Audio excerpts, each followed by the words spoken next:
How does ServiceNow integration work? First of all, why we are integrating ServiceNow with any tools? Recently, I did one project which is related to ServiceNow and Azure integration. So why we want to integrate Azure with ServiceNow?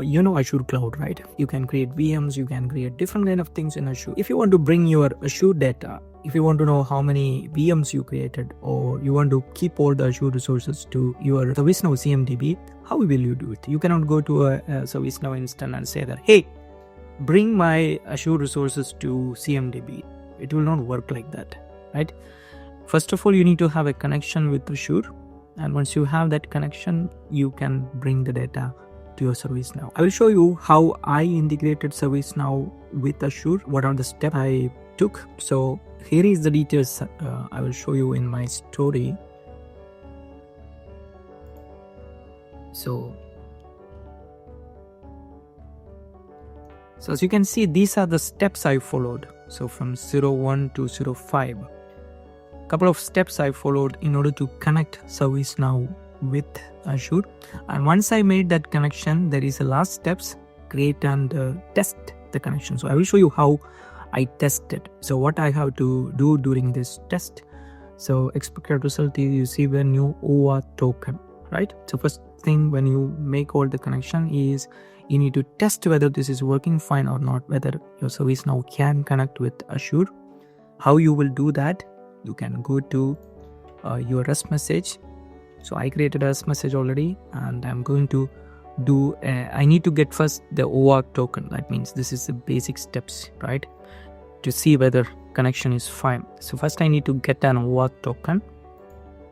So there is Azure integration here, you can see it. So there is also already all the steps I already made it, what is the settings and everything I made it. So I'm going to click get OAuth token.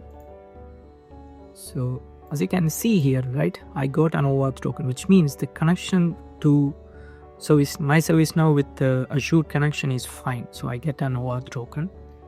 And now second step is I should get click test and get subscription details. So what I'll show you, this is my Azure portal, okay? And if I click subscriptions, you can see that I have two subscriptions. Azure subscription 1 with the subscription ID is this, and a subscription 2 is with this. So I need this subscription details in my ServiceNow. How do I get it?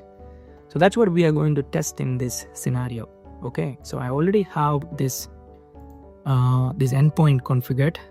If you don't know what is endpoint, doesn't matter. It's just a connectivity, right? To get the Azure subscription, this is the endpoint. This is the link you have to use. This link details, you can find it in Microsoft Azure site.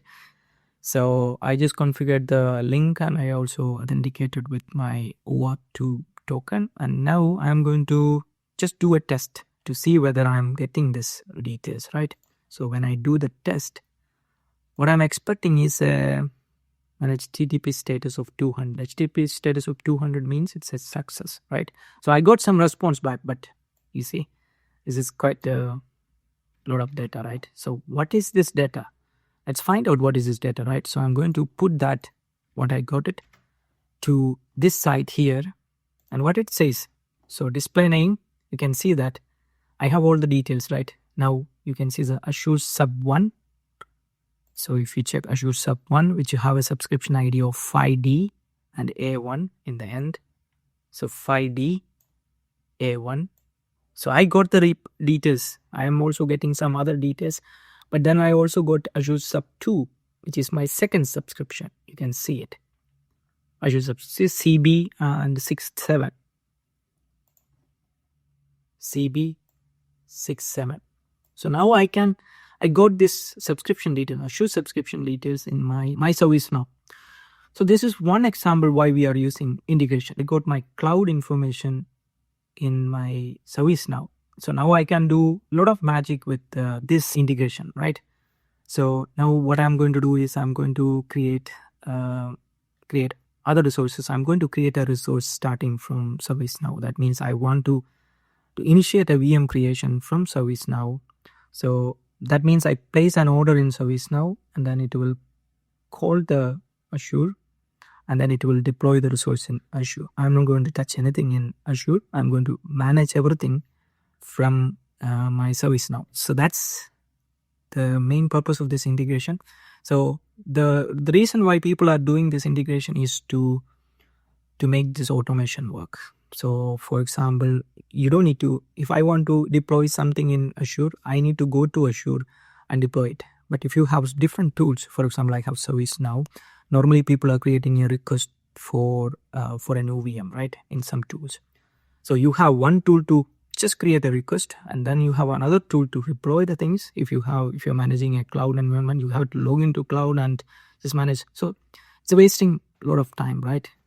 People doesn't want to waste any more time. Nobody want to waste any more time. That's why we have this kind of integrations, and with the help of integrations, you can do a lot of magics. So I'm going to continue with my integration work.